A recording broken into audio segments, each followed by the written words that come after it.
Muito bem, hoje é dia 19 de agosto de 2021, 19 horas e 5 minutos, aula de planejamento estratégico. Hoje nós vamos tratar sobre as estratégias de manutenção. Então, em muitas situações, a empresa até tem pontos fortes, está numa situação até razoável, né, boa, mas o mercado onde ela está inserida não está muito bom, tem muitas ameaças. O que aconteceu agora, né? Com a situação aí da pandemia, e ainda está se desenrolando aí, tem essa variante Delta, enfim, né? Então, muitos não, né? Alguns empreendedores que têm recursos, quando eles percebem uma situação como essa, eles acabam até fechando a empresa por um tempo. Tem um caso, já de alguns anos, que aconteceu no Rio de Janeiro, onde nós tínhamos lá uma fábrica de solventes, né? Thinner, água ras, né? Utilizado aí na indústria, também na pintura, né, para dissolver aí tintas na pintura, enfim, né? Também indústria de água ras e thinner. E o empreendedor, um grego, né, ele viu que na época o mercado está muito ruim e com isso os seus concorrentes começaram a baixar preço, né? Então é natural, né? Opa, o Weather chegando aqui. Né? É natural, o mercado muitas vezes, né, ele encolhe por uma série de situações macroeconômicas, né? E aí a disputa pelo mercado se torna cada vez mais acirrada. E aí, muitas vezes, como eu estou falando para vocês aí, o apelo preço se torna algo aí que as empresas usam para permanecer ou tentar conquistar mercado, né? Só que com isso compromete a rentabilidade. Então, esse senhor já tinha passado por uma experiência ruim na Grécia e ele tinha recursos, né? Porque para você desativar uma fábrica não é fácil, né? Tem que dispensar funcionários, fazer acordo com o sindicato, muitas vezes, né? E tem todo um custo de manutenção dessa fábrica. Mas esse senhor tomou essa atitude. Ele percebeu que o mercado estava ruim, que se ele fosse praticar os preços de mercado, ele também perderia dinheiro, então ele já de cara, vendo isso, foi até as suas reservas e acabou desativando a empresa, né? Mas continuou, a empresa continuava lá, maquinários, né, e tal, e fazia manutenção para que os equipamentos não viessem a perecer, né? E aí, quando ele percebeu, né, que alguns concorrentes quebraram, né, outros fecharam, desativaram por conta própria, e aí o preço do produto começou a se recuperar, ele foi lá, contratou novamente funcionários e colocou a empresa para trabalhar, né? Isso não é uma situação muito comum aqui no Brasil, né? Muitas vezes, por falta de recursos, principalmente financeiros, as empresas não podem parar, né? A roda não pode parar de rodar, porque você depende daquele faturamento para pagar os compromissos já assumidos. Então, num caso excepcional em que o empresário já tinha vivido uma situação ruim no seu país de origem, veio para o Brasil, ele muitas vezes se tornou um cara mais precavido, né? E com isso ele tinha um dinheiro que pôde fazer essa estratégia, ter essa estratégia. Então, veja, mesmo a empresa tendo pontos fortes, no caso dele ele tinha, né? Com recursos financeiros disponíveis, né? As máquinas dele também não eram ruins, enfim. Só que quando ele percebeu que o mercado estava se canibalizando, ele falou: não vou entrar nessa, eu vou cair fora, né? Então, nós vamos agora abrir o nosso PowerPoint aqui e mostrar para vocês que dentro da nossa matriz da postura estratégica, aquela análise SWOT que nós fazemos, né, antes de a gente partir para as estratégias, que quando você tem lá mais pontos fortes do que fracos, mas você tem mais ameaças do que oportunidades, é recomendável que você faça manutenção, tente permanecer no mercado, dentro daquela participação que você... aí o Anderson chegou, né? Dentro daquela participação de mercado que você já tinha, né? Então, você acaba não tentando crescer, porque você percebe que o ambiente não está favorável. Boa noite, Anderson. Tranquilo? Então, vamos aqui à apresentação, então.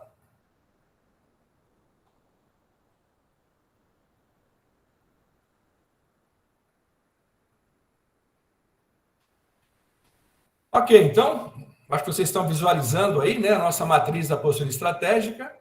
Temos a nossa análise interna, né, onde nós vamos identificar os pontos fortes e fracos. Temos a nossa análise externa, onde nós vamos avaliar as ameaças e oportunidades de mercado. E aí, então, né, é só você cruzar as informações e aí nós chegamos, então, na estratégia de manutenção. Lembrem-se, né, pessoal, que eu comentei isso nas aulas anteriores, né, nós somos profissionais, né, vocês aí vão se formar em administração, contábeis, economia, e quando o empresário nos pede qual tipo de estratégia eu devo utilizar, o eu acho não deve existir, né?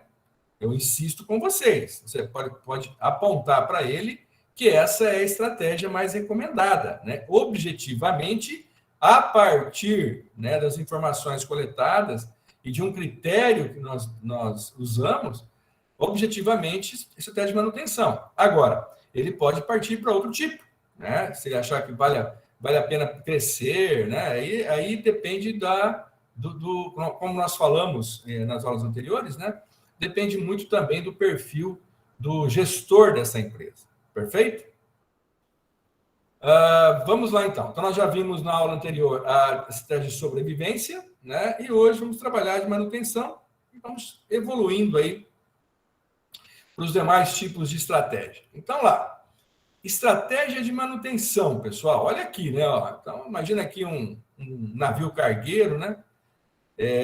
Cruzando os oceanos aí, e de repente ele se depara, né, com uma tempestade desse tipo aqui, né? Então, muitas vezes, ele vai ter que tomar algumas precauções para que ele não venha a naufragar, né? Então, a predominância de ameaças externas. Então, eu tenho mais ameaças externas, ó, meu ambiente não está favorável. Entretanto, a empresa possui uma série de pontos fortes. Disponibilidade financeira, tecnologia, recursos humanos, patentes, marcas, né? Então, a empresa está bem. Então, olha lá, vamos manter nossa posição conquistada até o momento. Né? Então, muito provavelmente, né, com um ambiente ruim como está, é natural que empresas que já tenham também mais pontos fracos do que pontos fortes, né, elas tenham que partir para uma estratégia de sobrevivência, né, ou até mesmo vão acabar fechando. Perfeito? Então, no nosso caso, nós estamos analisando uma empresa que tem mais pontos fortes do que pontos fracos, né? E o ambiente apresenta uma série de ameaças. É uma postura preferível quando a empresa está enfrentando ou espera encontrar dificuldades. E, a partir dessa situação, prefere tomar uma atitude defensiva diante das ameaças, né? Então, o que nós vamos passar a estudar agora, pessoal, são algumas tipos de estratégia de defesa, tá? Não exclusivamente todas as estratégias de defesa que eu vou passar para vocês agora, elas se enquadram na estratégia de manutenção, mas são formas que vocês podem aí estudar, analisar, para você se defender. E muitas vezes se defender também do ataque de um concorrente, tá ok? Muito bem. A primeira delas é a defesa de posição. Então, aí, ó, consiste em construir barreiras em torno da empresa e de suas ofertas de mercado. Para líderes de mercado, a marca e a reputação são muitas vezes usadas como defesa. Também qualidade superior, entrega pontual, boa assistência técnica, pode ser utilizados como defesa contra ataque frontal. Bom, eu trago para vocês aqui o caso da Assolan e da Bombril. Então, há um tempo atrás, né, alguns anos atrás, hoje nós percebemos que a Assolan já não tem mais aquela mesma estratégia de agressiva, né, principalmente contra o seu principal rival, que era a Bombril, até porque ela passou até por um processo de venda, né? Mas, quando a Solan, percebeu, né?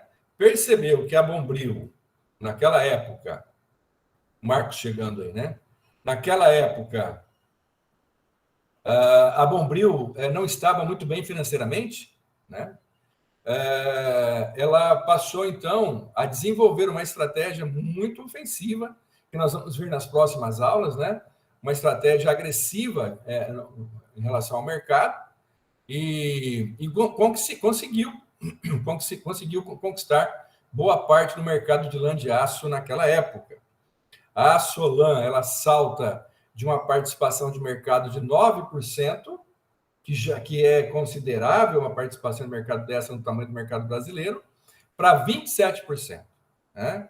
E aí, a Bombril, pessoal, naquele momento, como infelizmente, né, por uma situação inesperada, onde foi feita uma transação com uma empresa italiana, e, enfim, os detalhes dessa transação aí não tenho exatamente como foi, mas a Bombril teve que lançar no seu balanço um prejuízo de mais de R$ 1 bilhão, né?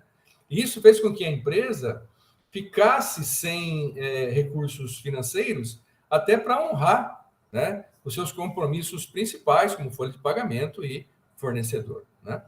Então, a Solan se aproveitou desse momento, né? A pessoa que estava liderando esse processo é um empresário bem agressivo, né? E aí, então, ele desenvolveu, junto com a África, uma empresa de comunicação, aí, uma agência de propaganda fortíssima aqui no Brasil, criou toda uma campanha do Assolan, tentando buscar ganhar mercado da Bombril. A ação da Assolan foi tão forte que refletiu até naquelas buchinhas Scott Bride, né? Onde as pessoas passaram até a deixar de comprar aquelas esponjas para passar a voltar a comprar lã de aço, né? Então, qual que é o moral da história aqui, né? Que a Bombril, ela tinha uma marca tão forte, tão poderosa, tão enraizada na cultura brasileira, que mesmo ela passando por uma dificuldade muito grande, né? Ela ainda assim conseguiu se manter líder de mercado, né? Ela perdeu o mercado para a Solan, né? A Bombril chegou a ter quase 90% de mercado aí, 80 e poucos por cento de mercado. A Solan conquistou parte desse mercado, mas com o passar do tempo a Bombril conseguiu se recuperar, e aí então a disputa de mercado entre Bombril e a Solan, para a Solan, acabou ficando mais difícil. E aí foi o momento que ela foi vendida novamente, né? Então, veja aí, ó, como é que eu me defendo? Eu me defendi com uma marca poderosa, né? Então, eu uso a minha marca para me defender do meu atacante, né? Agora, isso aqui é um caso excepcional, né? Uma marca como a Bombril, né? Na nossa região aqui, eu não conheço uma marca tão poderosa assim que você pudesse usar como escudo contra um ataque tão feroz com relação a Solan em frente à Bombril. Tranquilo? Algum comentário? Minha mãe sempre comprou Bombril, professor. A Solan nunca reparei, não.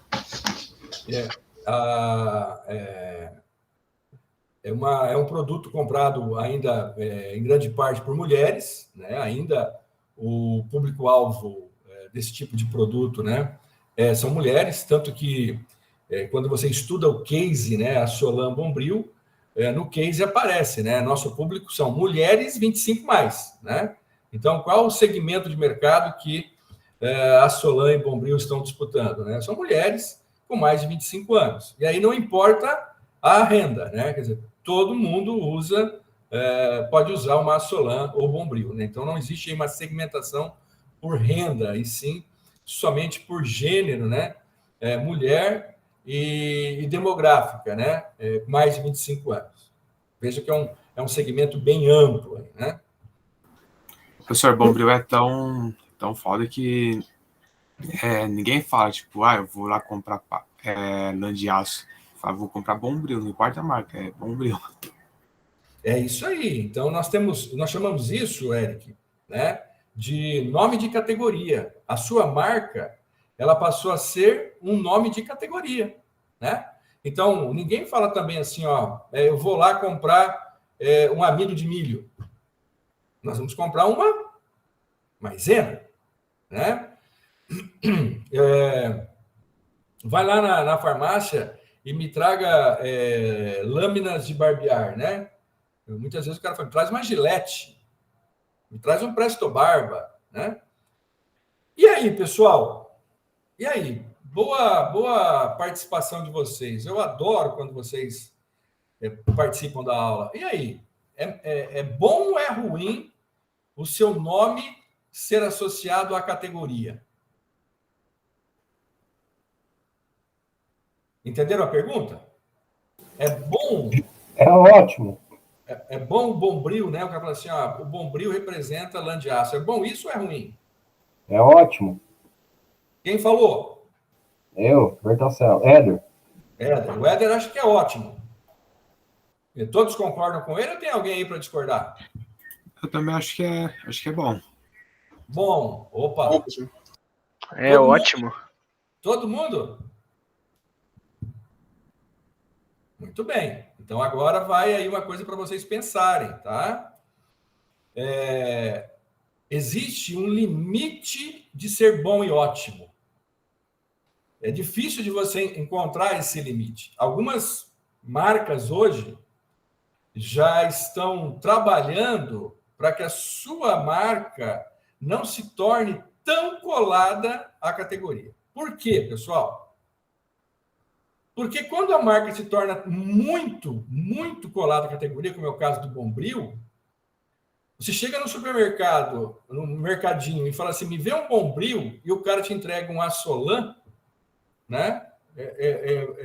O consumidor, não estou dizendo vocês que são mais esclarecidos e coisa e tal, mas o consumidor brasileiro aí, tal, menos informado, ele entende que aquilo é um Bombril, só que é um Bombril da Assolan. Entendeu? Então, existe hoje algumas empresas, né, de marcas aí que eles trabalham muito essa percepção da marca, que é importantíssima, né?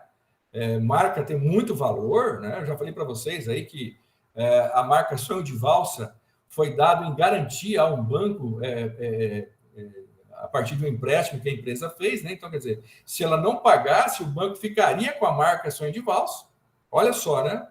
Foi dado em garantia de um empréstimo, quer dizer, o valor que tem. Só que, né, em alguns tipos de produto, essa presença muito excessiva leva você a chegar num supermercado, numa farmácia, fala, me vê uma Gillette, né? E você muitas vezes não se atenta exatamente se é da marca Gillette. Pode ser que seja outra marca que você acaba levando, né? Mas você está se identificando que você quer uma lâmina de barbear. Você está se identificando que quer uma lã de aço, né? Essa própria Assolan, essa Assolan, ela fazia parte de um grupo, né? Onde eles comercializavam vários tipos. Era lá em Goiás, me fugiu o nome agora. Mas era lá em Goiás, eles fabricavam um monte de produtos para supermercado. E eles fabricavam também um amido de milho, né? E eles fizeram uma embalagem tão parecida com a da maisena, né, que as pessoas chegavam no supermercado, se confundiam e levavam o amido de milho da Arisco, pessoal, o amido da Arisco, né, em detrimento de comprar lá realmente a maisena da Refinações de Milho Brasil. Lógico que a Refinações de Milho Brasil entrou com uma ação contra a Arisco para que eles alterassem a embalagem, né? Mas antes que a ação fosse julgada, a Refinações de Milho Brasil acabou comprando a Arisco, né, com todos os seus produtos e resolveu o problema. Então, vejam, é legal o seu nome se tornar, tua marca se tornar nome de categoria? Até certo ponto, sim, tá? Só que nós temos que entender até que ponto é vantagem você chegar e falar, me dá um Bombril, e o cara vai lá e pega um Bombril para você, ou chega um ponto onde você fala assim, me dá um Bombril, e o cara traz uma Solan para você como se fosse um Bombril. Você teria o reconhecimento, mas não teria o lucro daí, no caso, né? Você tem um reconhecimento. Dependendo da sua marca, né? Mas não gera venda, né? Então, o problema é quando isso acaba influenciando na venda, né? Para um top of mind, isso é maravilhoso, né? Até para quando você vai valorizar a sua marca, um dos critérios é o top of mind. O que é o top of mind, né? A gente chega para as pessoas e pergunta, fala, ó, me fale a marca de uma lã de aço, né? E aí, muitas vezes, tem até que mostrar uma foto do que é lã de aço, o cara nem sabe que é lã de aço, né? E aí, com certeza, o nome Bombril virá à mente de muitos e muitos mais pessoas, entendeu? Mas, se ao chegar no momento de comprar o produto, eu for lá e, de repente, ou porque está faltando, chamamos isso de ruptura no ponto de venda, né? Ou porque está faltando no ponto de venda, você acaba levando outra marca, isso acaba, de alguma forma, também não sendo tão positivo assim. Então, veja, aquilo que eu falei, né? Temos aí, empresas estudando qual é o limite desse benefício que traz essa associação da marca à categoria do produto. Perfeito?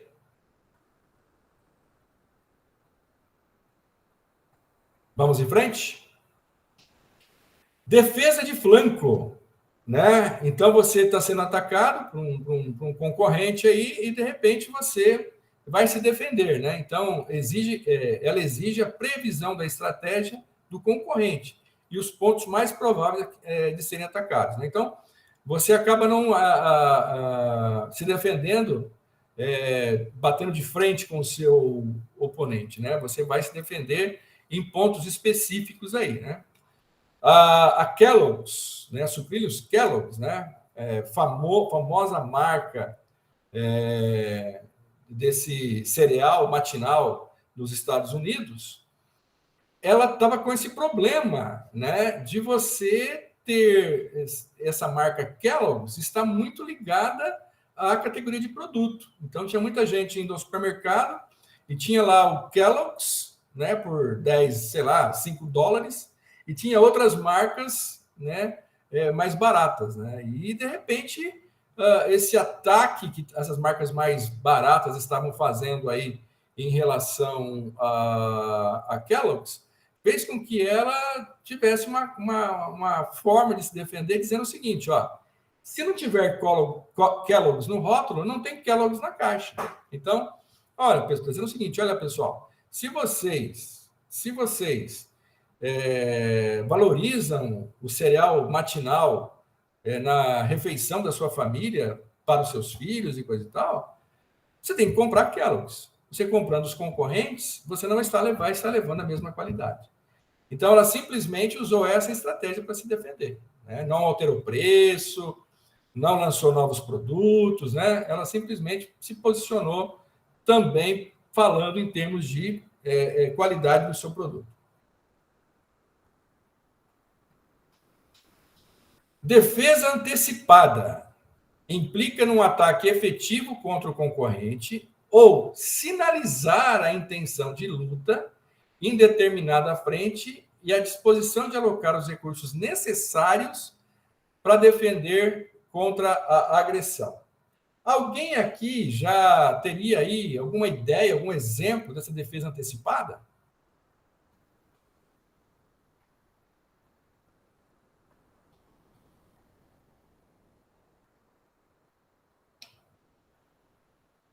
Alguém de vocês, agora faz tempo que eu não vejo, mas quando eu circulava pela cidade, eu via, até porque, né, houve a fusão, né, mas eu via placas, né, outdoor, tamanho do outdoor, em certas regiões de Maringá, com o seguinte dizer, futuras instalações supermercado São Francisco.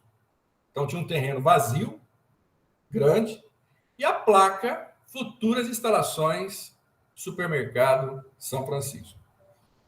Eu entendo essa estratégia, né, de dois modos. O primeiro deles, que é claro, é para divulgar, para já ir criando na mente do consumidor que ali logo estará mais uma loja da rede, né? No entanto, isso também acaba afastando, principalmente, pequenos concorrentes.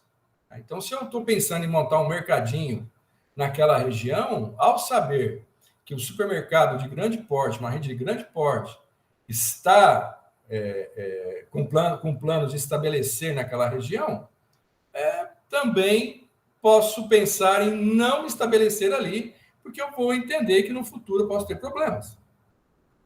Né? De não ter uma condição, por exemplo, de variedade de produtos ou de preço, capaz de competir com uma empresa tão forte como uma rede São Francisco. Né? Então, a defesa antecipada, ela sinaliza para os seus concorrentes que naquela região ali não seria interessante eles virem se instalar. Por quê? Porque você está sinalizando que você pretende estar por ali. Né? Agora, essa estratégia ela é mais persuasiva perante os pequenos, né? Agora, uma grande rede como Walmart, né, Carrefour, né, e por aí vai, né, elas podem, muitas vezes, até estrategicamente, se posicionar próximo de você, até porque você já, por exemplo, já fez o ponto e coisa e tal, e aí você também ajuda a divulgar a região, eles vão competir fortemente com você, ok? O professor, o mercado de Floresta ele fez isso, porque Floresta não era uma cidade grande, né? Era uma cidade pequena, mas agora que está crescendo, começou a surgir um monte de conjunto na saída da cidade principalmente. E aqui na cidade tinha um mercado grande, que ficava ali no centro. Aí a rede Bom Dia está abrindo um supermercado ali no Conjunto Novo. Aí essa mesma rede de supermercado que já tem em Floresta, eles vão abrir outro supermercado na rua de cima. Aí vai ficar um de frente para o outro. Só que o que já estava em Floresta vai ficar com 2 mercados. O Bom Dia vai ter só um. Alguns deles colocaram placa lá de futuras instalações? Os dois. Os dois? O Bom Dia colocou primeiro, aí depois, uma semana depois, eu passei na rua de cima, tava a placa lá do supermercado Morelli. Opa! Aqui tem uma também, professor, essa placona aí. Bem na avenida. Aonde? Aqui em Astorga. O senhor já deve imaginar de quem que é a loja. É do nosso amigo Cadu? Nosso parceiro aí. Onde era o Bom Dia, a data. Olha aí, né? Então ela cumpre 2 funções, né? Que eu falei para vocês. A primeira é divulgar, ó, pessoal, eu estou chegando, né, para os consumidores. E por outro lado, se eu estou pensando em abrir um supermercado, eu vou avaliar, né? Opa, será que vale a pena eu disputar mercado com essa rede? Né? Então, estrategicamente, se eu for um player pequeno, eu de repente posso pensar em buscar uma outra alternativa, né? As grandes redes, pessoal, né? As grandes redes elas fazem estudos aprofundados de mercado, né? Porque, lógico, uma grande rede, ela no final, ela quer ver o resultado financeiro de toda a sua operação, né? Então, eu vou investir 5, 10 milhões para montar uma operação em Maringá, eu vou avaliar quem são meus concorrentes, o poder dos meus concorrentes, e ver se vale a pena eu me estabelecer ali, se há mercado para eu ainda disputar, e, enfim, ter lucro, né? Então, muitas vezes, você tem lá 3, 4, 5 cidades sendo avaliadas, né? E muitas vezes Maringá, por exemplo, não é escolhida porque já tem grandes redes estabelecidas, né? Então, as grandes redes, elas não trabalham com o coração, né? Ah, puxa vida, minha marca não está em Maringá. Que dó, vou montar uma loja para ter minha marca lá. Não, não é assim, né? Seria muito bacana ter uma loja em Maringá, mas olha, com o mesmo valor que eu vou investir em Maringá, eu posso investir em Campinas, por exemplo, estou dando um exemplo, né, aleatório, e o retorno sobre o investimento que eu vou ter vai ser bem melhor, né? Então, aí não está o coração envolvido, né? Olha lá, né? Até o livro, acho que é o próprio Cadu, ele estava lendo A Arte da Guerra, né? A arte suprema da guerra consiste em subjugar o inimigo sem lutar, né? Então, o cara acaba se rendendo a você sem disparar uma única bala, né? Então, a ideia é essa, né? Defesa contra-ofensiva. torna-se mais eficaz quando o agressor se torna mais vulnerável em função da sobrecarga de recursos. O resultado é uma retaguarda fraca que pode ser explorada para finalidades de defesa. Então, o que acontece aí, né? Eu trouxe o exemplo da Xerox e da IBM, né? Então, a Xerox, em algum momento aí do planejamento estratégico deles, eles pensaram em uma estratégia de desenvolvimento, né? De entrar em outro mercado. E aí, qual mercado que eles queriam entrar? Né? No mercado que a IBM estava, né? Dentro do perfil dos produtos que a IBM estava oferecendo ao mercado, né? Então, o que a IBM fez? Né? Quando a Xerox sinalizou, né? Deu indícios, né? O mercado começou a perceber que a Xerox ia para esse lado, a IBM falou, então eu vou também fazer máquina de fotocópias, né? E aí, então, os dois chegaram a um acordo, não, então você não faz as máquinas fotocopiadoras e eu também não vou entrar no mercado de computadores, né? Então, uma defesa contra-ofensiva, né? Você quis entrar no meu segmento, eu falo, não, né? Seria a mesma coisa, por exemplo, né? É lógico que eu não conheço aí o supermercado de Floresta, qual é o nome, Eric? É o supermercado Morelli, mas a galera chama de Zui. Zui. Deve ser o nome do dono. Mas, enfim. Então, veja bem, olha, se o supermercado Morelli, né, ele fosse um supermercado, talvez uma rede maior, né, ele poderia fazer o seguinte, né, olha, então, a rede Bom Dia quer chegar em Floresta, ok, eu vou montar um supermercado também próximo das lojas Bom Dia em Maringá, né? Então, se a rede Bom Dia percebesse que, né, essa situação poderia levar a uma disputa de mercado, guerra de preço e acabar impactando nos lucros da empresa, ela poderia simplesmente abdicar de abrir em Floresta, buscar abrir em outra cidade, evitando a chegada desse concorrente em Maringá. Por exemplo, tá? Só um exemplo aí para vocês, como é que funcionaria essa defesa contra-ofensiva, né? Seria uma negociação, né? Ó, tudo bem, então eu não entro nesse mercado, você também não entra no meu, e tocamos a vida para frente, tá? Defesa móvel, né? Essa estratégia é utilizada principalmente pela Unilever para enfrentar a Procter & Gamble, né? Então, as duas empresas são empresas de nível mundial, né? São empresas multinacionais, são empresas que disputam o mercado no mundo todo, tá? É um barato, se vocês tiverem curiosidade aí, vocês entrem lá em sites das empresas e procurem as marcas na Alemanha, enfim, na Europa, eles têm muita marca de produto diferente, um portfólio enorme, né? O que nós temos aqui no Brasil é a ponta do iceberg em relação à variedade de marcas que essas empresas têm no México, Estados Unidos, Europa, e por aí vai, Ásia e por aí vai, né? Mas, enfim, como é que é essa defesa móvel, né? Olha lá, é a disposição de atualizar continuamente as ofertas da empresa para o mercado. Então, veja aqui, ó. Então, o primeiro sabão em pó, ao menos que o Galileu se lembra aqui da Unilever, é o Omo, né? O mais famoso deles, o Omo, né? Hoje, não sei exatamente qual o faturamento só da marca Omo, né? Mas há uns anos atrás passava de R$1 bilhão. Quer dizer, quantos produtos a Unilever não tem? Só um deles com faturamento acima de R$1 bilhão. Então, pessoal, essa disputa que a Procter & Gamble tem com a Unilever, ela se dá na Europa, Estados Unidos, México, enfim, em várias partes do mundo, né? E a Procter & Gamble tem sido mais vitoriosa em mercados como Estados Unidos e Europa, né?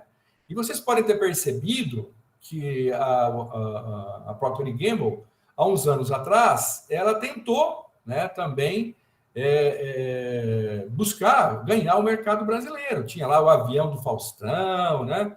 Tinha uma série de ações que ela chegou aqui com várias marcas, né? E agora parece que ela deu uma recuada, né? Ela deu uma segurada aí e parece que a marca que ainda que está mais presente da P&G, é o Ariel, né? Mas ele teve outras marcas que ele acabou retirando do mercado. Então, por quê? Né? Então, por quê? Opa, só um minutinho. Opa, é o Saito. Então, por que a nossa Unilever criou tantas marcas assim, né? Para se proteger em segmentos específicos, né? Então, ó, eu tenho aqui o Omo, que é a marca líder, que abocanha a maior parte do mercado. Aí ela fez uma extensão de marca. Olha que legal, né? Ela tem a marca Comfort em amaciantes e lançou também o sabão em pó, aliás, desculpa, o sabão líquido, né? Comfort. Eu não sei dizer para vocês qual é o posicionamento de preço, mas penso eu, até pela marca Comfort, pode ser até um pouco mais caro que o sabão Omo. Então, o Omo ficaria aí para atuar no segmento intermediário, o Comfort para uma classe um pouco mais rica, né? O Brilhante e o Surf para uma classe mais baixa, uma renda mais baixa, né? E aí tem o Ala, né? Vocês já viram essa marca aqui na região? Eu não. Porque não foi feita para cá. Essa marca ela foi desenvolvida especificamente para o Nordeste brasileiro, para também bloquear a chegada do Ariel no mercado nordestino, né? E ele possui peculiaridades ligadas ao mercado dessa região, né? Por que vocês percebem aqui, ó, essa marca aqui, né, é uma cor mais para o azul, essa para o azul, né? Aqui tem o branco, tá? O branco também. Por que a embalagem do Ala é laranja?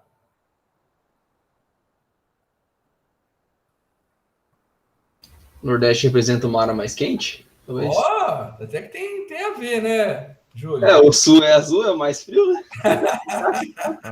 Com a caatinga, talvez? Tem uma lógica. Teve mais gente que falou aí. Com o bioma do Nordeste, talvez, para o pessoal se familiarizar. Combinar que com a caatinga, por exemplo, é mais ou menos dessa cor. Dessa cor. Olha aí, pessoal. O pessoal tá bem criativo hoje, hein? Turma brava. Eu vou montar uma agência de propaganda e contratar vocês, cara. Vocês são muito bons. Parabéns. Pessoal, quando vocês evoluírem um pouco mais, aí no caso de vocês, quando vocês fizerem uma pós-graduação, tá? Porque em nível de graduação, a gente não vai chegar a detalhes tão detalhezinhos como esse. Mas se você for trabalhar, se formar em administração e de repente pensar em ir para a área de marketing, né? Ou até economia, ir para a área de marketing, contábeis também pode ir, né? Mas geralmente os contadores vão trabalhar, vão ao seu escritório ou trabalhar no escritório, enfim, né? Nós vamos estudar o significado das cores, né? E dizem, não me pergunte por quê, e dizem que a cor laranja ela remete a preço mais baixo. Então, se eu vejo dentro lá de uma prateleira, né, e tem lá um produto em laranja, inconscientemente vou pensar que aquilo ali é mais barato. Eu não sei se porque o próprio Bombril também é amarelo, laranja, né? E aí as pessoas, é um produto que não é caro, né? Um produto de consumo aí que não é caro. Não sei dizer por quê, tá? Mas dizem as pesquisas que quando você coloca produtos lá para a pessoa escolher e fala o seguinte, qual que você acha que é o mais caro e o mais barato, as cores laranjas são relacionadas a produto barato. Então, o perfil, né? Não que lá no Nordeste só tenha pessoas que queiram economizar no sabão em pó, né? Mas ele foi criado, essa embalagem, exatamente para as áreas mais pobres, né? Para o interior do Nordeste. E aí, então, a cor da embalagem é laranja. Não sei se vocês conseguem perceber, mas aqui é plástico, aqui é plástico, aqui é plástico, aqui é plástico, né?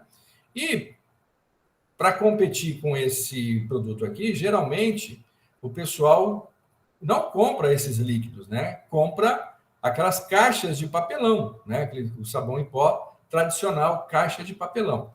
E essa embalagem aqui, ela foi desenvolvida no plástico. Por que ela foi desenvolvida no plástico, pessoal? Dá a sensação de que está Fabricação, né? adquirindo um produto de melhor qualidade. O Eric já deu a opinião dele. Quem mais? Pelo custo, professor? Pelo custo. Foi eu que falei, ô safado. Bom, esses aspectos podem ser considerados, porque quando a gente vai montar uma embalagem, né, a gente não usa um único critério, né? Nós usamos uma série de critérios para desenvolver essa embalagem. Mas o principal motivo dessa embalagem aqui ser plástica é que o pessoal estudou o comportamento principalmente das mulheres, né, no interior do Nordeste, que elas ainda lavam roupa no rio, no riacho, né? E quando elas levam a caixa de papelão, molha e acaba estragando. E a embalagem de plástico ela pode levar, abrir, molhar, que não vai causar transtorno para ela, né? Então, veja, existe todo um estudo em cima para que a gente possa lançar um produto e ser bem aceito pelo nosso público-alvo. Perfeito? Chegamos, então, pessoal, na estratégia de nicho, né? Então, geralmente explorados por empresas de pequeno e médio porte em mercados dominados por grandes empresas. Surge a partir de oportunidades dentro do mercado total que estão sendo mal atendidas ou ainda não atendidas. Aproxima-se do artesanato. Bom, aqui, então, eu vou contar a história para vocês do Troller, né? Esse jipinho aqui, desculpe, né? Esse carro, né? Não é jipinho, né? Olha só, né? Jeep é a marca, né? Olha só. Aí, simetria de novo. De novo, né? Tá vendo? Me dê um Jeep da Troller, por favor. E aí, então, pessoal, um grupo de empresários brasileiros, aproveitando os incentivos fiscais do governo do Ceará, se não me engano, né? Acabaram desenvolvendo esse carro para fora da estrada, né? Tem aqui, né, para quando você entra na água, o carro não afogar, enfim, né? O carro é feito, é pensado para trilha mesmo, para você fazer essas aventuras fora da estrada, né? E aí, pessoal, a Ford, isso alguns anos atrás, né? A Ford, ela viu esse perfil de carro. Nós não tínhamos nenhuma montadora, hein? Olha que nós temos montadora no país, né? Oferecendo um carro desse tipo, né? Então, veja, olha lá, geralmente explorado por empresas de pequeno e médio porte, a Troller era uma empresa pequena em relação às outras estabelecidas no mercado, né? É um mercado dominado por grandes empresas, Ford, Volkswagen, Fiat e por aí vai, né? General Motors, Honda, Mitsubishi e por aí vai, né? E aí, então, esses brasileiros, né, empreendedores na veia, né, ousaram criar uma marca de um carro nacional. Pô, meu, né, o Gurgel tentou fazer isso lá no passado, não conseguiu, né? E aí, então, os caras conseguiram. E o carro teve uma boa aceitação. Quando o carro teve uma boa aceitação, o que aconteceu? A Ford foi lá e comprou a empresa. Tá? Para quem estuda um pouco mais a fundo a história desse processo de aquisição aí da Troller, alguns dizem que o principal atrativo da compra pela Ford da Troller não foi nem o carro, foi os incentivos fiscais que o governo cearense dava para a empresa e eles queriam transferir esses benefícios também para os outros carros da marca Ford. Tá? Mas aí já é outra história. Não sei se conseguiram e coisa e tal. Infelizmente, olha que loucura, né? Infelizmente, com essa nova estratégia da Ford, trabalhar só com as caminhonetas, né? Eles também estão desativando a unidade de produção do Troller lá no estado do Ceará. O povo está muito bravo com eles, né? Porque compraram um carro e agora estão desativando, né? Olha que loucura aí, né? Então, a estratégia de nicho é exatamente para você se defender de um grande concorrente, você vai e monta e começa a trabalhar, e aí quando você começa a se desenvolver, você tem que estar preparado, né? Ou para enfrentar esse grande concorrente, ou simplesmente você acabar vendendo a operação para uma empresa maior, que não tem problema nenhum, pessoal, tá? Não tem problema nenhum, quer dizer, problema nenhum, entre aspas, né? Porque se talvez estivesse na mão dos brasileiros, os empregos lá no Ceará estivessem preservados, né? Mas tem muitos empreendedores mais antigos que são muito reticentes na hora de vender o seu negócio, né? Isso não deve existir. Com o advento aí das startups, principalmente aí nesse século, muitos empreendedores, né, acabam montando... Ó quem chegou aí, né? Muitos empreendedores acabam montando um negócio esperando a hora certa de vender e lucrar com aquele negócio, né? Então, o que no passado a gente percebia que era uma questão de honra, né? Nossa, quantos empresários mais antigos eu atendi pelo Sebrae, né? E a gente com todo cuidado, né? Porque a gente está lá, o papel do Sebrae é fomentar o empreendedorismo, né? Não fechar a empresa, né? Mas, em alguns casos, eu chegava a conversar com um empresário e falava, olha, né, a sua empresa já tem tantos anos, os seus filhos não quiseram assumir, o senhor também está com dificuldade de encontrar alguém para tocar o negócio para o senhor, né? Você acha que não está na hora de fechar ou vender, né? Aí o cara, não, isso aqui foi eu que fundei, isso aqui é minha vida, mas o senhor está tendo prejuízo com o negócio. Não, é o que eu sei fazer, eu vim aqui para a gente achar um caminho, e muitas vezes o caminho não existia, né? Porque até dependia da mudança de mentalidade dele como empreendedor para a empresa voltar a ter lucro, né? Agora, com essa novo modelo de negócio startups, pelo contrário, né? Os caras ficam ansiosos para encontrar investidores para que compre o seu negócio e ele tenha uma bolada na mão e, a partir daí, possa desenvolver novos negócios, né?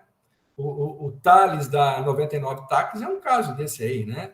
Eu tive a oportunidade de participar de uma palestra dele num movimento startup de Londrina, né? E estava contando a história dele, né?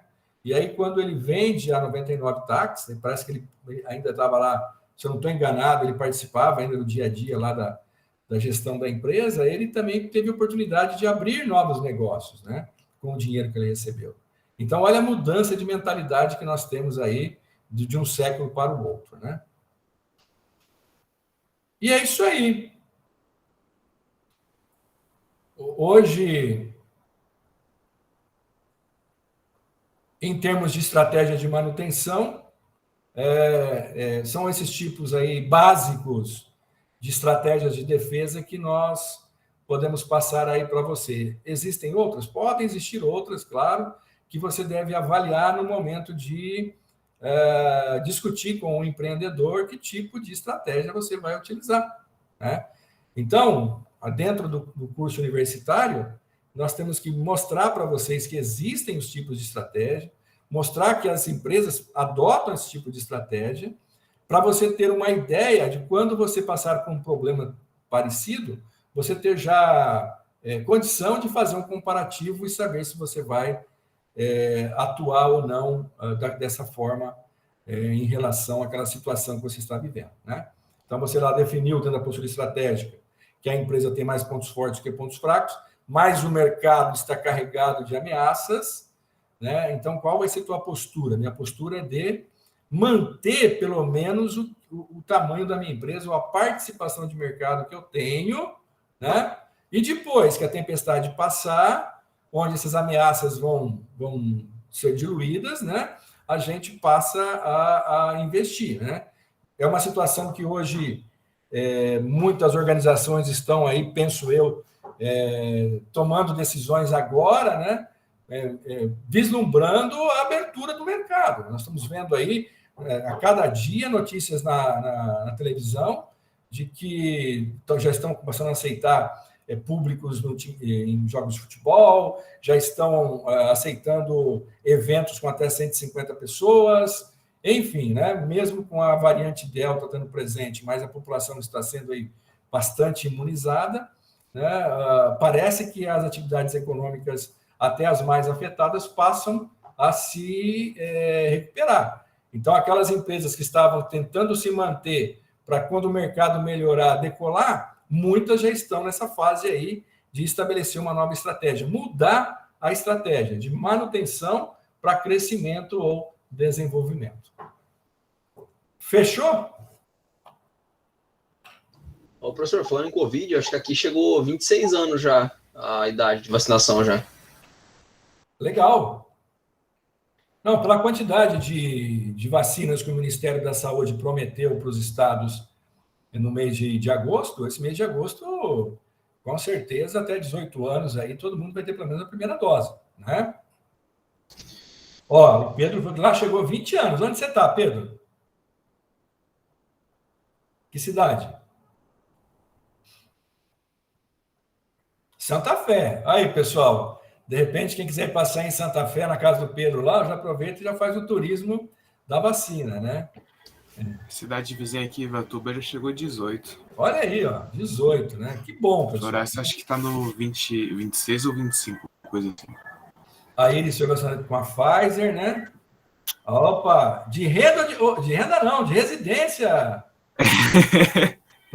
Leonardo, né? Você tem que provar que você mora lá, cara, né? Mas é isso aí, eu espero que... Eu estou aí aguardando, né, para tomar a segunda dose, né? Tá já no começo do mês de setembro e vamos aí, né? Muito provavelmente quem tomou a Coronavac vai tomar a terceira dose, né? Nós estamos vendo aí, principalmente em São Paulo, um crescimento dos internamentos de pessoas com mais de 70 anos que foram vacinadas com a Coronavac inicialmente, né? Então vão ter que ter um reforço aí de vacina. Estão dizendo que após o 7º, 8º mês cai um pouco a eficiência da vacina, né? Opa, morar não rola, trabalhar já serve. Tá certo, é isso aí mesmo. Eu trabalho na cidade, é isso aí, né? Entendeu? Então, a gente aguarda que realmente a situação possa dar uma afirmada aí, né? Olha lá, dia 24 minha segunda dose. Opa, olha aí. Meu pai tomou a da Pfizer aqui e minha mãe tomou a Coronavac. A minha mãe tomou a Coronavac, eu tomei AstraZeneca, minhas irmãs AstraZeneca. E é isso, o importante é estar vacinado, né? Estamos aí, vamos em frente, né? Legal, legal. Perguntas, curiosidades, dúvidas? Ó, professor, sobre esse troller aí aqui na cidade tem um só desse aí, da mesma cor ainda. Eu não sei se fabricado de outra cor ou não. Sim, esse carro... Aqui na Astorga só tem um só, e quase o cara não anda com ele. Não, quando a Ford assumiu, né, ela desenvolveu ainda mais o carro, né? Ela investiu no carro, né? Infelizmente, com a política deles de fechar, de não trabalhar mais com carros de passeio, inclusive esse carro, né, o Troller foi também desativado ali de produção dele. Uma pena, né? Uma pena. Está dando espaço para concorrência, né? Em uma situação dessa, pessoal, os possíveis donos da antiga fábrica que venderam para a Ford, né? É lógico que tem toda uma questão contratual de utilização de marca, papapá, mas os caras podem vir abrir uma outra fábrica com outro nome, não Troller, né? E desenvolver um carro até parecido, né? Se dentro do contrato de aquisição que eles assinaram com a Ford, lhes permite, lhe dá essa liberdade, né?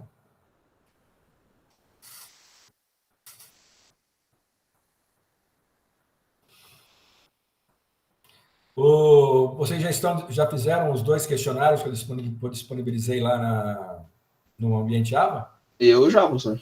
Sim. Então, pessoal, caprichem aí. Semana que vem vai ter o último questionário, tá? A nossa semana de prova, ela começa no dia 9 de setembro, tá? Então, nós temos aí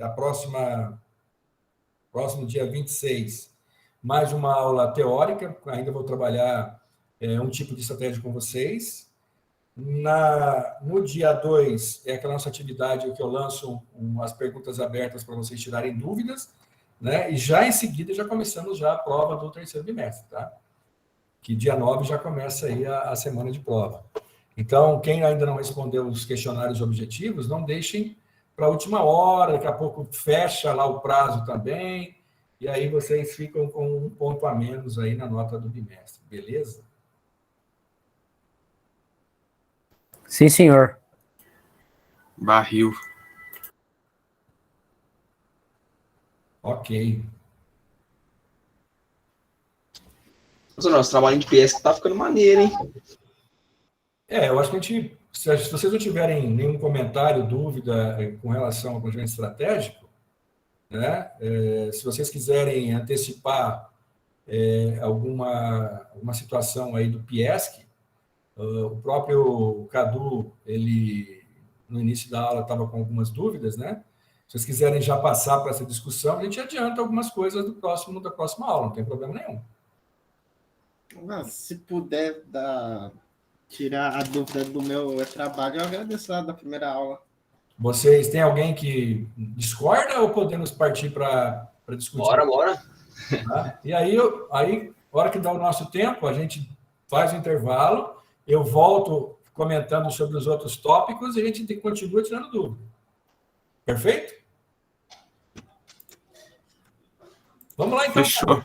Vamos lá, Cadu. Mostra para nós aí qual é o trabalho de vocês, que a gente vai tentar ajudá-los, né? A Giovana não vai entender nada. Ela vai falar assim, ué... Consegue ver, professor? A aula de pesquisa estratégica é o PIESC, né? Consigo ver, né? Então aqui, tá. Mas a nossa proposta é uma Kombi da oportunidade. Tá, mas qual o problema que vocês estão resolvendo? Então, o problema é que a gente não sabe se o esqueleto do trabalho está certo, entende? Muito correto, se as ideias estão batendo.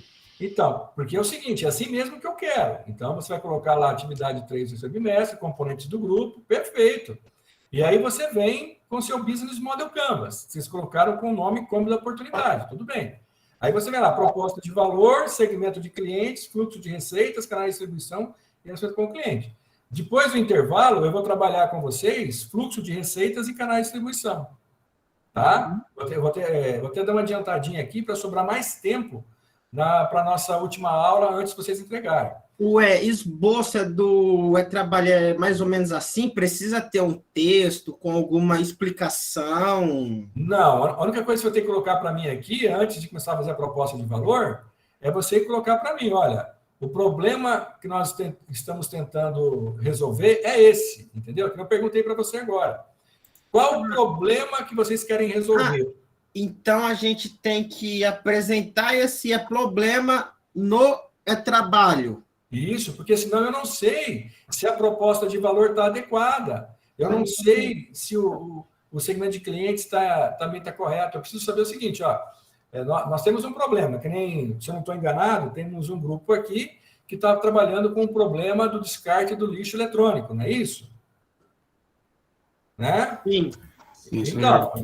Então, eles vão colocar aqui, ó, problema, né? Qual o problema que nós temos? O descarte inadequado do lixo eletrônico. E aí vem, qual que é a proposta de valor? Né?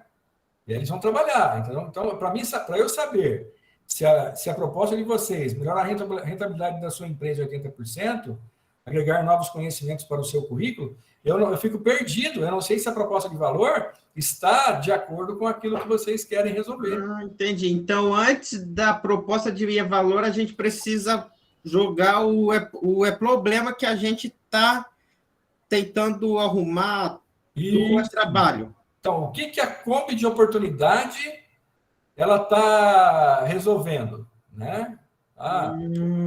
Entendi, então. Então, era mais isso mesmo, professor. Tá. Porque o resto, então, é mais ou menos certo. Mas para eu dizer para você que a proposta de valor, né, melhorar a rentabilidade da sua empresa em 80%, se está correto ou não, eu tenho que saber qual é o problema. Uhum. Tá? Então, lá quando os meninos colocaram lá, o Júlio colocou que o problema deles era o descarte de produtos ainda bons, né, Júlio? E para resolver o problema, eles estão transformando em suco. Aí a proposta, eu consigo avaliar a proposta de valor, aí eu consigo avaliar o segmento de clientes, entendeu? Avaliar o fluxo de receitas.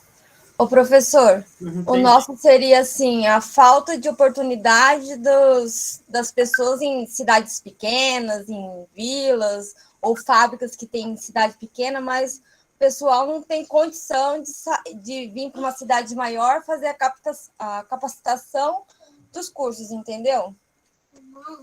Tá, então, beleza. Então, você tem lá, qual o problema? Pessoas sem acesso a curso de capacitação, né? Aí eu pergunto para você, como é que isso está se resolvendo? Como é que o pessoal está resolvendo isso hoje? Através de cursos online? Qual é o diferencial da empresa, da solução de vocês? Como que o grupo da Bruna vai oferecer uma solução diferenciada para esse pessoal, né? Porque eles não podem vir para um grande centro, mas eles têm acesso a cursos online, não tem? Ou estou enganado? Dependendo da região, tem, né, professor? Mas tem região, assim, que é bem difícil, né? A maioria tem, mas algumas não. Mas poderia estar fazendo, tipo assim, uma parceria com as fábricas, entendeu? E aí, então, dentro dessa Kombi, vocês dariam curso? Isso. Então tem que colocar o problema lá para mim entender lá, Bruno. Né? Qual é o problema? Entendi, então, professor. Né? Falta de acesso a cursos profissionalizantes em cidades pequenas, tal, né? E aí, então, você tem uma Kombi, né? Que essa Kombi vai percorrer oferecendo tal. Legal, entendeu? Tá vendo? Só o que falta é a gente entender melhor. Então, você tem toda a razão. Eu posso ter uma periferia, né? É que a gente está muito acostumado com a nossa região é muito rica, né? Mas existem populações que não têm nem acesso à internet, né? Então, você poderia me explicar isso para mim, falar, professor, né? Eu como um mentor tentando ajudar vocês, eu podia falar, mas o cara pode fazer pela internet. Falo, não, mas tem comunidades que nem acesso à internet tem. Então, aí a nossa Kombi vai até lá e tal. Beleza? Entra também, professor, as vilas rurais, né? Tem algumas vilas rurais que esses dias eu andei com meu esposo, que ele faz agronomia e trabalha na área já. Certo. Aí eu andei indo com ele entregar uns produtos. Tem bastante vila rural, assim, pequenininha, meio que distante das cidades, sabe? Eu acho que não tem tanto recurso. Legal. E aí, então, né? Aí você vai colocar qual que é a sua proposta de valor. Então, lá no segmento de clientes, deixar claro que são populações que vivem em áreas mais afastadas, de baixa renda, sem acesso à internet. Está entendendo? Isso é fazer um business model canvas. É você pensar o seu negócio, tá? Mas está indo no caminho certo. Tá no caminho perfeito, tranquilo, bacana. Né? E aí, agora, nós vamos trabalhar o tópico fluxo de receitas. Então é beleza, professor. Essa mesmo a nossa dúvida para dar um enfoque no nosso trabalho, né? Mas tá legal, entendeu? É assim que funciona. Ora, pessoal, se eu esperasse que vocês todos me entregassem de cara um canvas perfeito, eu falo, tem algo errado. Ou eles já aprenderam em outra matéria, ou tem algo errado, porque vocês estão aqui para exatamente aprender a fazer, não é isso? E o processo de aprendizagem, ele passa pelo erro. Claro, tá? Então, olha, faltou isso, coloca, a partir disso a gente vai conseguir entender melhor as outras etapas. Ok? E de repente só falta explicar melhor, porque às vezes uma ideia dessas aí pode se tornar negócio, pessoal, porque, como falei para vocês, né? Discutimos na aula passada, né? Essa questão social e ambiental, no caso de vocês seria mais social, né? Trabalhando com comunidades mais carentes, muitas empresas até patrocinam para ter no portfólio delas ações sociais visando retornar para a comunidade um pouco daquilo que a sociedade traz para ela. Né? Então, grandes marcas, muitas vezes, se associam a projetos bons como esses e acabam patrocinando. Porque eu vou perguntar para vocês, na aula de hoje, Como é que vai vir, como é que vai ser o fluxo de receita? Como é que você vai gerar dinheiro? Não necessariamente para gerar lucro, tá? Mas como você vai gerar receita para manter o projeto? Então, porque, por exemplo, não tem almoço grátis. Vocês vão ter a Kombi? Vão ter a Kombi, ok. Tá, vocês vão lá para Vila Rural, como a Ana falou, né? Vamos, mas tem combustível, tem que pagar a Kombi, tem a pessoa que vai dar o curso. Tudo tem que ser remunerado. Você entendeu? Então, e é isso, pessoal, para que serve o Business Model Canvas. É para você modelar a sua ideia. É para você lapidar a sua ideia. Se ela viesse prontinha, perfeitinha também, para que Business Model Canvas? Faz direto. Você entendeu? É um modo de fazer com que você aprimore a sua ideia. Ou, pessoal, pode chegar até a conclusão de abandonar a ideia. Por quê? Porque você viu que ela não se torna viável. Não estou dizendo que é o caso de nenhum dos grupos que me apresentou até agora, tá? Mas não pensem que toda vez que você fizer um Business Model Canvas vai ser viável. Às vezes não. Então, nós temos uma ferramenta que ajuda você a pensar melhor o seu negócio, para você chegar e falar assim, não, vale a pena dar sequência. Vou falar o seguinte, ó, professor, nós pensamos assim, assim, assim, mas depois de fazer o Business Model Canvas, ou a gente pivota, que é mudar totalmente a ideia, ou simplesmente abandona e parte para outra. E como eu comentei no começo na hora que eu terminei, né, a aula de planejamento, entrei no PIESC, você não pode ter um amor excessivo à sua ideia. Você tem que gostar da sua ideia, claro, senão não vai para frente. Você tem que gostar. Agora, você não pode se apegar demasiadamente nela. É aquela história do senhor que eu contei para vocês. Senhor, não está na hora de o senhor vender a sua empresa ou, né, contratar um gerente, tal. Não. Vender não posso, eu só sei fazer isso, né? Quer dizer, você não pode ter esse apego. Isso já passou, já era. Então, você está estudando e vendo as ideias. Eu até comentei com vocês na primeira aula desse semestre que quando eu trabalhei muitos anos na graduação com alunos do quarto ano, trabalhando no plano de negócio. O plano de negócio é uma ferramenta mais complexa que o Business Model Canvas. Ela é bem mais detalhada, principalmente na área financeira. Nós vamos estudar isso ano que vem em modelagem de negócio, se Deus permitir, né? 30% da sala, dos grupos da sala, você tinha lá 10 grupos, 3 grupos no primeiro mês mudavam de ideia. Mas por quê? Porque o cara teve uma ideia, começou a estudar e falou, epa, não é por esse caminho. Né? Eu lembro que teve vários exemplos, né? Mas teve um lá que o pessoal quis fazer uma academia e com os alunos, ao usar os equipamentos, esteira e outros mais, geraria energia que nós jogaríamos na rede da Copel e a Copel compraria essa energia. Não é uma ideia legal? O que vocês acham? Gostaram? É legal, professor. É legal, né? Uma ideia boa. Mas o grupo não deu sequência. Um mês estudando a ideia, quando eles foram visitar os técnicos da Copel, porque quando você faz um plano de negócios, você faz uma coisa mais detalhada, você vai a fundo e tal, né? Os engenheiros da Copel falaram, olha, os equipamentos que nós temos hoje, para você colocar lá nas esteiras, por exemplo, para gerar energia, o valor deles é muito alto. Para você ter um retorno com a energia gerada que a Copel vai te pagar, você vai ter aí 20 anos. Né? Quer dizer, 20 anos para ter o retorno do investimento é um prazo muito longo. Né? Então, já de cara, os caras caíram fora. Então, vamos montar uma academia. O que eles fizeram? Montaram uma academia tradicional com algumas novidades. Né? Então, fizeram aí algumas melhorias na academia já tradicional. Pode ser que agora, pessoal, passaram-se aí, sei lá, 8, 10 anos, quem volte a fazer um estudo parecido com esse, pode ser que seja viável, porque os equipamentos podem ter barateado, coisa e tal, e você possa fazer lançar essa academia ecológica aí, entendeu? É normal isso, né? A tecnologia vai evoluindo, os preços em alguns produtos vão baixando, né? E você vai ter acesso, né? Para vocês terem uma ideia, em 1988, ninguém era nascido ainda, né? Nós compramos 2 computadores que não conversavam um com o outro, tá? Não tinha negócio de rede, né? E você, para ligar, tinha que colocar um disquete grandão, sistema operacional, tal. Nós pagamos $5.000 cada computador em 1988. De lá para cá, como melhorou a capacidade dos computadores e baixou o preço, né?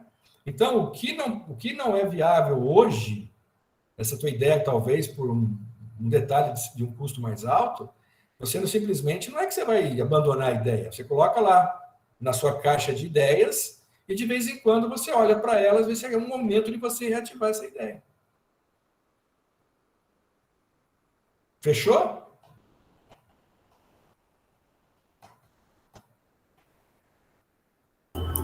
Ô, professor, Pois não. posso fazer minha pergunta também? Claro. Todos podem.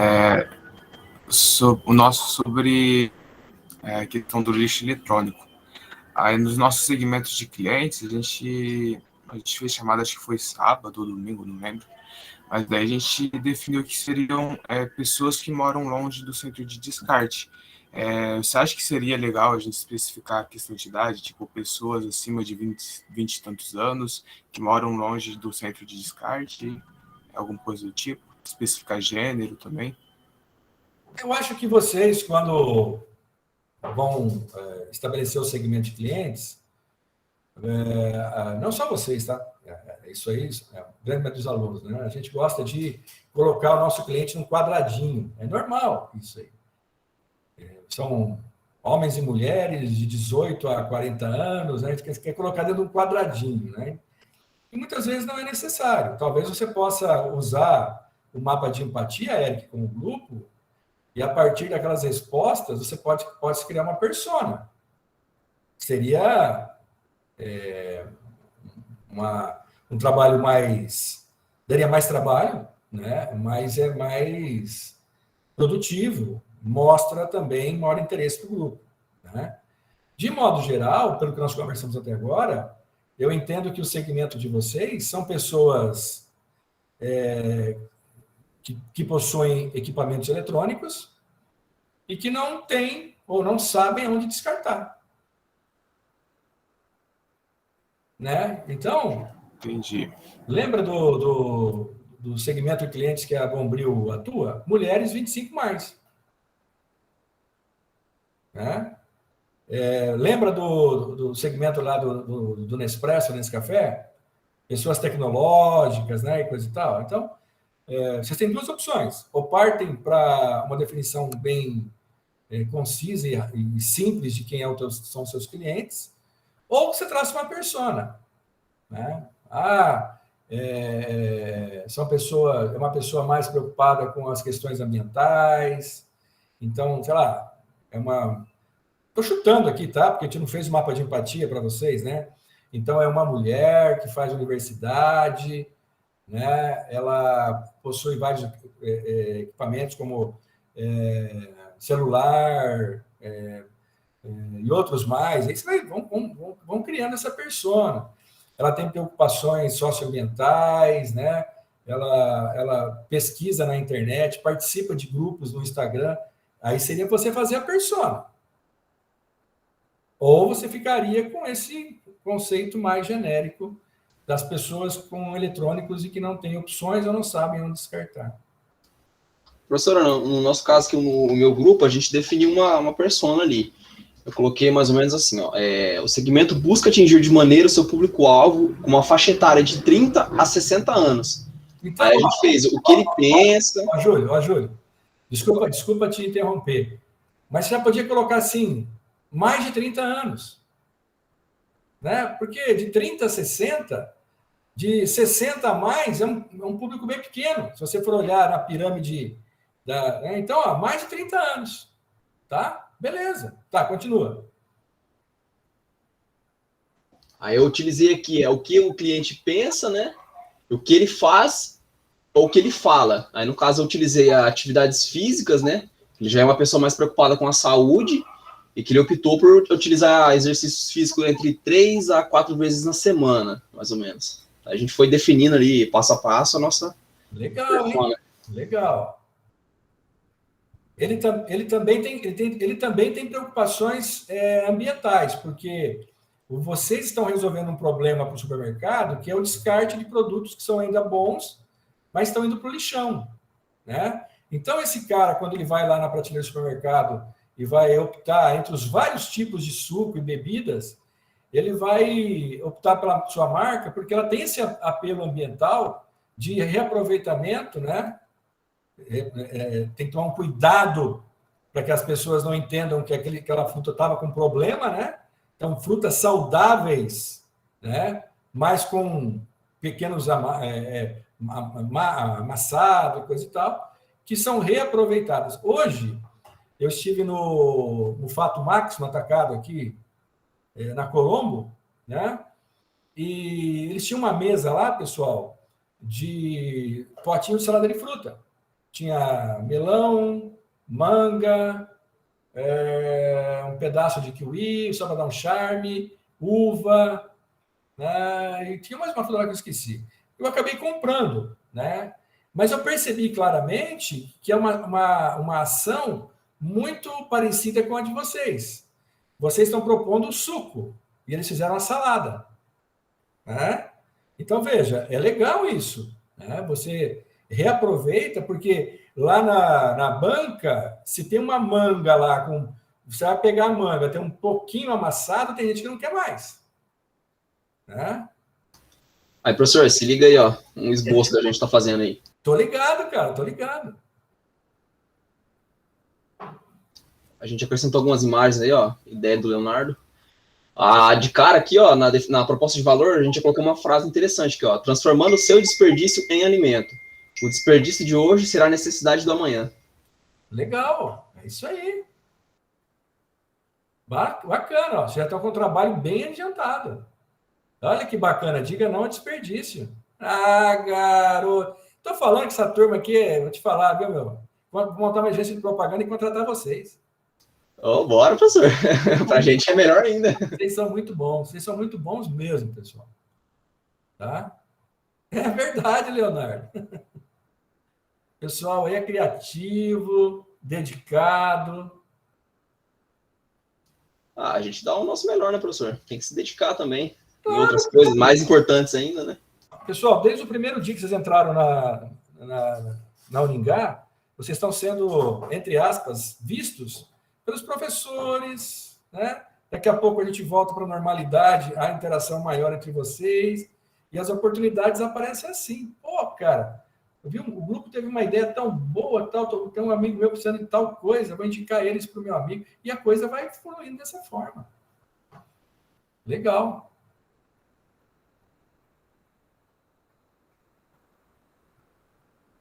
Bacana, bacana. É isso aí, entendeu? Pessoal, às vezes alguém aí que não apresentou ainda a ideia do grupo está falando, nossa, professor, é muito difícil. Não, comece, né? O grupo do Cadu, na aula passada, acho que foi a Ana que comentou, falou, professor, nós estamos perdidaço, não sabemos o que fazer e tal. Eu falei, começa e traz na próxima aula que a gente vê o que a gente vai ajeitando. E agora já foi encaminhado. Então, se tem algum outro grupo também em dificuldade, começa o mais possível, essa semana, para que a gente possa ter tempo de discutir com vocês o que vocês estão fazendo. E aí, esse é o processo de aprendizagem, pessoal. Essa atividade que vocês estão fazendo, vocês não vão esquecer. Daqui, no final do curso, alguém falar para você, preciso fazer um Canvas, falar, eu sei fazer.